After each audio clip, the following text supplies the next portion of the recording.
ओम सभी को सादर नमस्ते जी। मैं राहुल आर्य अपने यूट्यूब चैनल वैदिक धर्म पर आपका बहुत बहुत स्वागत करता हूं।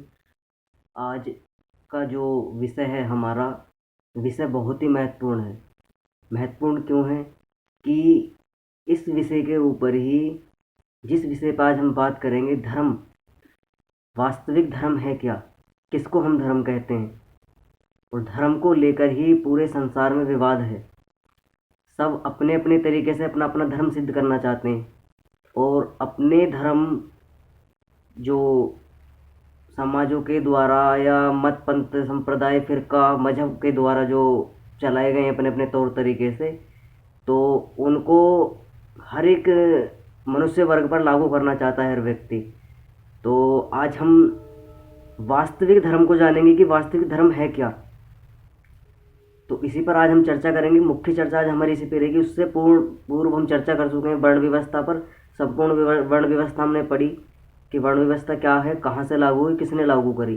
तो आज इसी विषय पर, जैसे वर्ण व्यवस्था का हमने चर्चा की थी, इसी प्रकार से आज हम धर्म पर चर्चा करेंगे विस्तार से कि वास्तविक धर्म है क्या। तो धर्म, वास्तविक में धर्म वो है जो धारण किया जाए, समझे, जिसे धारण किया जाए और जिसे धारण करके आध्यात्मिक और सांसारिक सुखों की प्राप्ति हो, उसको धर्म कहते हैं। विस्तार से समझने के लिए मनुस्मृति में के आधार पर आज हम धर्म की जो व्याख्या है उसे समझेंगे। मनुस्मृति में मनु महाराज ने क्या व्याख्या दी है धर्म की। तो शुरू करते हैं। धृते धारणे धातु से बना है, सूत्र से प्राप्त मनु प्रत्यय योग से धर्म शब्द सिद्ध होता है। धारणते धर्म इतु धृते अने लोग आदि व्यक्तियों के अनुसार जिसे आत्म उन्नति और उत्तम सांसारिक सुखों के लिए धारण किया जाए, अथवा जिसके द्वारा परिवार एवं समाज को धारण किया जाए, अर्थात व्यवस्था या मर्यादा में रखा जाए, उसे धर्म कहते हैं। तो कहने का अर्थ ये है मंत्र का, जो समाज, राष्ट्र और परिवार को के जो नियम हैं उनको समझने के लिए, उस नियम की व्यवस्था में चलने के लिए जिस चीज़ को जो आचरण है उसे धारण किया जाए, वही धर्म है। और वास्तविक धर्म क्या है, इस पे हम थोड़ी चर्चा करते हैं। आत्मा की उन्नति करने वाले, मोक्ष या उत्तम व्यवहारिक सुख देने वाला, धर्म को धारण करने योग्य सद आचरण और सामाजिक सुख शांति एवं उन्नति करने वाले कर्तव्य श्रेष्ठ विद्वान कानून नियम मर्यादा आदि धर्म है। तो समझ में आया धर्म किसे कहते हैं? जो इस प्रकार व्यक्ति, परिवार, समाज और राष्ट्र और आत्मा की उन्नति के लिए है। जो परिवार से लेकर, स्वयं से लेकर व्यक्ति, मतलब अपने अपने अपने से शुरुआत करिए धर्म की। व्यक्ति, परिवार, धर्म की शुरुआत कहाँ से होती है? अपने से शुरुआत होती है धर्म की। तब हम दूसरे को, जब हमारे अंदर धर्म होगा तो हम दूसरे को भी धर्म की शिक्षा देंगे और धर्म में चलने के लिए उसको उदित करेंगे। तो व्यक्ति, परिवार, समाज, राष्ट्र और आत्मा की उन्नति, समाज की भी उन्नति करनी है, परिवार की भी उन्नति करनी है, राष्ट्र की भी उन्नति करनी है और अपनी भी उन्नति करनी है, आत्मा की। तो जिस उन्नति, इन सभी की उन्नति में जिसे धारण किया जाए, जिसकी उन्नति के लिए, उसे ही धर्म कहते हैं। मनुस्मृति में धर्म को व्यापक अर्थ में ग्रहण किया गया है। स्थूल रूप से दो अर्थों में वर्गीकृत किया जा सकता है। तो इस पर हम चर्चा कर लेते हैं। आध्यात्मिक उद्देश्यों के लिए और गौण अर्थ के लिए। तो गौण का लौकिक व्यवहार, जो हम संसार में हम व्यवहार करते हैं, अपने जो भी हमारा लौकिक व्यवहार है, इसको हम सांसारिक सुखों की जो पूर्ति है उसके लिए हम व्यवहार में लाते हैं धर्म को। और दूसरा जो है धर्म, जो हमारे आत्मा की उन्नति के लिए है, जो हमें मोक्ष तक पहुंचाता है। तो इसी पर हम चर्चा कर लेते हैं। आध्यात्मिक क्षेत्र में आत्मा के उपकारक निःश्रेयस सिद्ध, अर्थात मोक्ष प्राप्ति और इस जन्म तथा पर जन्म में स्वर्ग सुख प्राप्त कराने वाले आचरण को धर्म कहते हैं। तो धर्म किसे कहते हैं? जो हमें इस जन्म में सुख की प्राप्ति करे और दुख आदि से छुटकारा मिले हमें। और ऐसे ही हम अगर इस जन्म से किसी दूसरे, जब हम दूसरा जन्म हमारा कभी होगा इस जन्म के पूर्व, तो इस जन्म के बाद जो हमारा जन्म होगा उसमें भी हम इसी प्रकार के सुख की जो पूर्ति है वो अपने जीवन में हमको मिले, तो उसी के लिए मोक्ष प्राप्ति के लिए और जो सांसारिक सुख है उनके लिए धर्म को धारण किया जाता है। तो एक तो हम इस लोक में जो इस टाइम हम मनुष्य योनि में, इस लोक में हम सांसारिक सुखों को भोग रहे हैं, और एक जो धर्म जो धारण करके हम मोक्ष आदि में जाते हैं, ईश्वर की व्यवस्था अनुसार अपना जो आत्मा है हमारी वो सुख को प्राप्त करती है ईश्वर के द्वारा। धर्म का मुख्य अर्थ यही धर्म सार्वभौमिक, सर्वकालिक एवं सार्वजनीन है। इसी का प्रतिपादन करना धर्मशास्त्रों का प्रमुख उद्देश्य है। मनु ने इस धर्म का वर्णन निम्न श्लोकों में किया है। तो धर्म त्रिविधिक, आध्यात्मिक, आदिदेविक, आदि भौतिक। शारीरिक उन्नति करने वाले, मानव तत्व, देव तत्व विकास करने वाले, धारण करने योग्य, उत्तम, सुखदायक, श्रेष्ठ, व्यवहारिक एवं सामाजिक कर्तव्य, मर्यादाएं और विधान, कानून धर्म कहलाते हैं।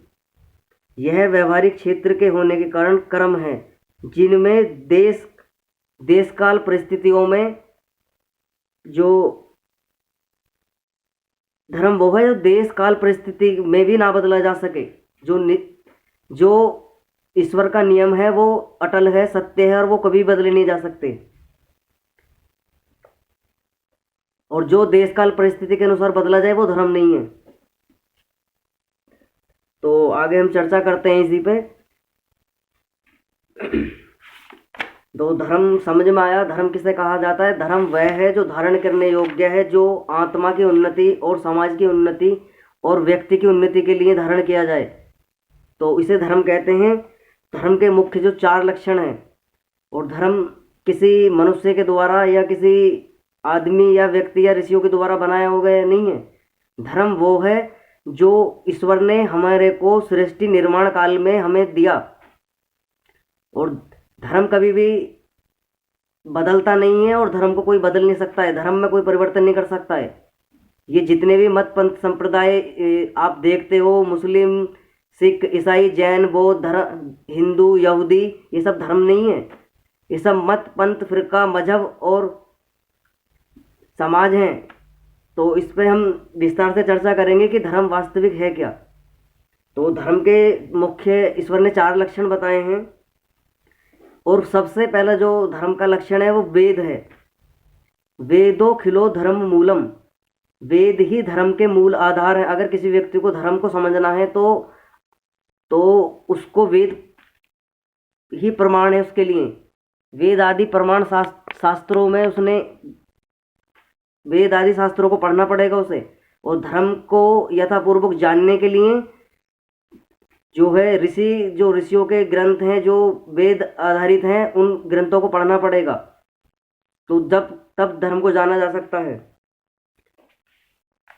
वेद और स्मृतियों में भी कहा हुआ है जो सदाचरण वही सर्वश्रेष्ठ धर्म है। इसलिए आत्मोन्नति चाहने वाले द्विजों के लिए चाहिए कि वे इस श्रेष्ठ आचरण के पालन सदा निष्ठा पूर्वक प्रयत्नशील रहें।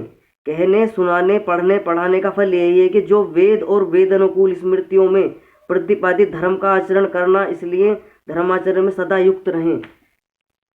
तो जो धर्म है वो सार्वभौमिक है, वो सब प्रकार से सभी के लिए बराबर है, किसी के लिए कम या किसी के लिए ज़्यादा नहीं है।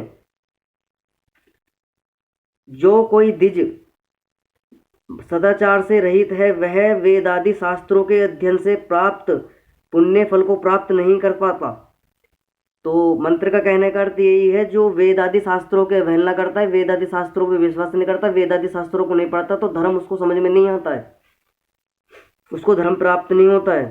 सदाचार से जो युक्त है, सदाचारी है, वह संपूर्ण पुण्य फल को प्राप्त करता है। जो सदाचारी है, जो धर्म जो वेद आदि शास्त्रों को पढ़ता है, वेद को ही धर्म का मूल आधार मानता है, उसको ही धर्म की प्राप्ति होती है। जो धर्माचरण से रहित है वह वेद प्रतिपादित धर्मजन्य सुख रूप फल को प्राप्त नहीं हो सकता, और जो विद्या पढ़ के धर्माचरण करता है वही संपूर्ण सुख को प्राप्त करता है। तो कहने का अर्थ यह है महर्षि मनु का, जो धर्म आचरण से रहित है वह वेद प्रतिपादित धर्मजन्य सुख रूप फल को प्राप्त नहीं हो सकता, और जो विद्या पढ़ के धर्माचरण करता है वही संपूर्ण सुख को प्राप्त होता है। तो आगे हम चर्चा करेंगे इसी पे। तो धर्म के जो 4 मूल लक्षण हैं वह इस प्रकार हैं: सदाचार, स्मृति, वेद और आत्म उन्नति। तो इन पर आज हम विस्तार से चर्चा कर लेते हैं। एवं इस प्रकार श्रेष्ठ आचरण धर्माचरण से ही धर्म की प्राप्ति सिद्ध एवं अभिवृद्धि देखकर मुनियों ने सब तपस्याओं का श्रेष्ठ मूल आधार श्रेष्ठ आचरण धर्माचरण को ही स्वीकार किया है। जिस व्यक्ति का आचरण शुद्ध है और जो धर्म की मर्यादाओं के को अपने जीवन में धारण किए हुए वही आचरण स्वयं जैसे सुख अपने लिए प्रिय है वैसे ही सुख दूसरों के भी लिए प्रिय होना चाहिए। और जैसे हम अपनी उन्नति चाहते हैं वैसे समाज आदि राष्ट्र की भी उन्नति चाहें। जैसे हम अपने लिए सुख चाहते हैं वैसे ही दूसरे के लिए भी सुख चाहें। तो धर्म का जो विस्तार है वो सभी के लिए बराबर है, किसी के लिए कम बढ़ती नहीं है धर्म। तो आगे हम चर्चा करते हैं। तो ऋषियों ने भी यही कहा है, धर्म को जो है सब प्रकार से सभी के लिए बराबर है। धर्म में कोई परिवर्तन नहीं कर सकता है, ना कोई बदल सकता है, क्योंकि धर्म किसी मनुष्य के द्वारा बनाया हुआ नहीं है, ये स्वयं ईश्वर का द्वारा बनाया हुआ है। धर्म को इस प्रकार से आप समझ सकते हैं कि धर्म एक मैनुअल है, ईश्वर के नियम, जिसे कह सकते हैं कि जन्म से लेकर मृत्यु पर्यंत तक, सृष्टि के निर्माण काल से लेकर और प्रलय काल तक जो सार्वभौमिक नियम है ईश्वर के, वो सभी प्रकार से सभी पर लागू है, सभी मनुष्यों पर। और उनको अपने जीवन में प्रतिदिन फॉलो करना होगा, उसी को अपने जीवन में धारण करना होगा, वही धर्म है। तो आगे विस्तार से चर्चा करते हैं। राग द्वेष से रहित सदा आचरणवान विद्वानों के द्वारा सदा आचरण में लाए जाने वाला, जिसको हृदय अर्थात आत्मा में धारण करने योग्य माना है, अर्थात जो आत्मानुकूल है, उस धर्म को तुम सुनो और मानो। जिसको सत्पुरुष राग द्वेष रहित विद्वान अपने हृदय से अनुकूल जानकर सेवन करते हैं, उसको पूर्व तुम लोग धर्म मानो।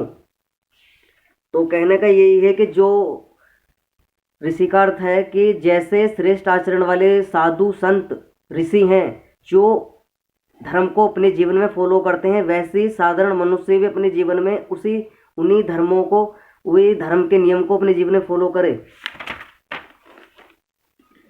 आगे चर्चा करते हैं। इस संसार में अत्यंत आसक्ति भाव ना होगा श्रेष्ठकर नहीं है, किंतु अत्यंत निष्काम भाव होना भी श्रेष्ठकर नहीं है, क्योंकि वेद अध्ययन एवं उससे प्राप्त ज्ञान विज्ञान और वेदोक्तों को धर्म करना कायम है और कामना पूर्वक पालन करने योग्य होते हैं। तो मंत्र का कहने का यही अर्थ है कि जो भी इस संसार के जो कार्य हैं वह सभी धर्म अनुसार होने चाहिए और धर्म की मर्यादाओं का उल्लंघन नहीं होना चाहिए।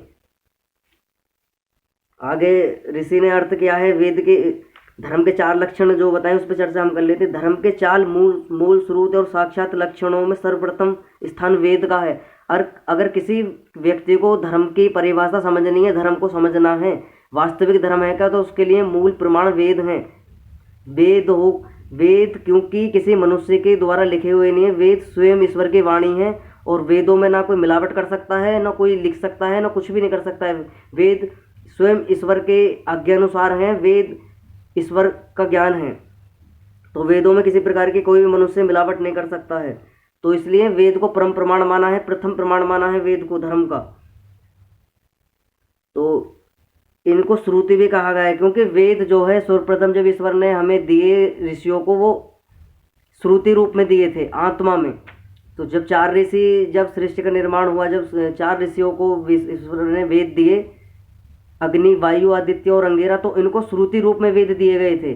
तो बाद में जो ऋषियों ने अपने अनुसार ईश्वर से प्राप्त, जो हमने ऋषियों ने ज्ञान प्राप्त किया था समाधि में, उसी को विस्तार से समझने के लिए मनुष्यों को लिखित रूप में चल चल प्रचलन में आई है बाद में, जिससे काफ़ी समय तक जो था श्रुति रूप में रहे। उसके बाद में जब धीरे धीरे मनुष्य की बुद्धि इतनी विकसित ना रही, समझने के योग्य नहीं रही, तो लिखना प्रारंभ हुआ, वेद लिखित रूप में आए। तो आगे हम चर्चा करते हैं। वेद अपौरुषेय अर्थात ईश्वर रचित हैं। तो मंत्र ये भी कह रहा है कि वेद अपौरुषेय किसी मनुष्य के बनाए हुए नहीं, वेद स्वयं ईश्वर का ज्ञान है, वेद ईश्वर ने दिए हैं और इन्हीं के द्वारा संसार की वस्तु और धर्मों का प्रथम ज्ञान प्राप्त होता है। वेद सब सत्य विद्याओं का भंडार है। वेद में किसी भी मनुष्य, व्यक्ति आदि का या इतिहास नहीं है किसी का भी। वेद ईश्वर के कृत लिखे हुए ग्रंथ हैं और सभी सत्य विद्याओं का भंडार है। किसी भी मिथ्या अर्थात झूठी कल्पना इस प्रकार के वेदों में नहीं है, क्योंकि चारों वेद धर्म के प्रथम मूल स्रोत हैं। अतः इनका कुतर्क आदि का सहारा लेकर खंडन नहीं करना चाहिए। और इस प्रकार जो वेदों की अवमानना करता है वह नास्तिक है तथा समाज से बहिष्क्रिय है। तो स्पष्ट कहा है वेदों में कि जो व्यक्ति वेदों की अवहेलना करता है, वेदों के निंदनीय करता है, वह बहिष्कार है, उसका बहिष्कार होना चाहिए, उसका समाज में रहने योग्य कोई अधिकार नहीं है। और जो वेदों की निंदा करता है वो सबसे बड़ा नास्तिक है। दूसरी है स्मृति। स्मृति वह ग्रंथ है जो ऋषियों के द्वारा वेद आधारित जो उन्होंने शिक्षा ली अपने जीवन में, जो वेदों से उन्होंने शिक्षा अपने जीवन में ग्रहण की, सत्य शास्त्रों को अध्ययन करके जो उन्होंने अपनी विद्या अर्जन की अपने जीवन में, और जो उन्होंने लिखित रूप में अपना जो स्मृति ग्रंथ हैं उस रूप में ऋषियों के जो ग्रंथ हैं वो मनुष्यों को दिए। चारों वेदों के ज्ञाता विद्वानों द्वारा रचित स्मृतियाँ और उनका श्रेष्ठ गुण संपन्न शील धर्म का दूसरा मूल स्रोत है। स्मृतियों को धर्मशास्त्र भी कहते हैं। तो स्मृति जो है वो धर्मशास्त्र हैं जो ऋषियों के द्वारा लिखे जाते हैं। जो वेद आदि शास्त्रों को जो ऋषि अध्ययन करते हैं उनके द्वारा जो स्मृति लिखे जाती है उन्हें स्मृति कहते हैं। स्मृतियों का धर्मशास्त्र भी कहते हैं। जिन विद्वानों ने पूर्ण ब्रह्मचर्य धर्म पालन पूर्वक सांग योग पांग वेदों का अध्ययन मनन किया है, वही प्रमाणिक धर्मशास्त्र के प्रेरणा हो सकते हैं। वही धर्म विषय संशय प्रमाण है, अन्य नहीं। आगे सदाचार के विषय में चर्चा कर लेते हैं। तीसरा जो धर्म का लक्षण है, धर्म का तीसरा मूल स्रोत सदाचार। श्लोक में पूर्व पदों में उक्त भाव के अध्यार और निम्नलिखित प्रमाणों से यह सिद्ध है कि वेद वेता विद्वानों का जो श्रेष्ठ आचरण है वही सदाचार है, क्योंकि धर्म के दूसरे लक्षण में वेद वेताओं के स्वभाव को ही धर्म का स्रोत माना है। स्वभाव अनुसार आचरण होता है, इस प्रकार यह भी वेद वेताओं का होना चाहिए। तो इसकी पुष्टि स्वयं मनु ने की है कि मैं दिव्य गुणों से युक्त विद्वानों द्वारा सुशोभित देश को ब्रह्मवर्त कहा है। उस देश में रहने वाले उन विद्वानों के आचरण को ही सदाचरण मानना है। उन्हीं में समस्त शिक्षाएं ग्रहण करने का कथन है। यह भी राग देश से रही सदाचारी विद्वानों द्वारा सेवित और उन द्वारा हृदय से मान्य आचरण को धर्म माना है। वेदों में अपरंगत विद्वानों को वेद विरुद्ध आचरण सदाचार नहीं कहा जा सकता। तो इन्होंने कहा है कि जो ऋषियों के जो ग्रंथ हैं, जो वेद आधारित ग्रंथ हैं, वही सत्य प्रमाण हैं और उन्हीं पर विश्वास करना चाहिए। अगर किसी को धर्म स्मृति ग्रंथों में भी शंका हो रही है तो फिर उसके लिए लास्ट प्रमाण वेद है। वेद के द्वारा आप धर्म का पालन करें, धर्म को समझे ठीक प्रकार से धर्म क्या है। तो अब चौथा जो लक्षण है धर्म का, वो आत्मतुष्टि और शुद्ध आत्मन प्रियम, जो आत्मा को प्रिय है वही धर्म है। तो इस पर हम चर्चा कर लेते हैं। धर्म का चौथा मूल स्रोत आत्मा की संतुष्टि और अपनी आत्मा के प्रिय कार्य है। जो हमारी आत्मा को प्रिय है वही धर्म है। तो इसका मतलब ये नहीं है हमारी आत्मा को प्रिय हो रहा है कि किसी की चोरी कर लो, डकैती कर लो, किसी की हत्या कर दो। तो इस प्रकार का हमारी आत्मा का जो आचरण नहीं है, आत्मा का जो आचरण है वो सुख है, आनंद है। तो मूल जो धर्म का जो आत्मा का जो प्रिय है वो धर्म ही प्रिय है। स्रोत की स्पष्ट परिभाषा विचारने है। यह प्रश्न उठता है कि सभी व्यक्तियों की आत्मा का प्रिय कार्य धर्म है अथवा एक स्तर विशेष की सीमा तक के व्यक्तियों की आत्मा का प्रिय कार्य। उत्तर में निर्विवाद रूप से कहा जा सकता है कि हर किसी की आत्मा का प्रिय कार्य धर्म है, अपितु वेद अनुकूल आचरण वाले सद्गुण संपन्न धार्मिक प्रवृत्ता विद्वानों की उन्नति, अपनी आत्मा की संतुष्टि, प्रसन्नता, प्रिय अनुकूल जो कार्य वही धर्म है। मंतव्य मनु के श्लोक से पुष्ट होता है। तो कहने का अर्थ ये है, जैसे धर्म वो है जो हमारी आत्मा की उन्नति के लिए है और सांसारिक सुखों के लिए है।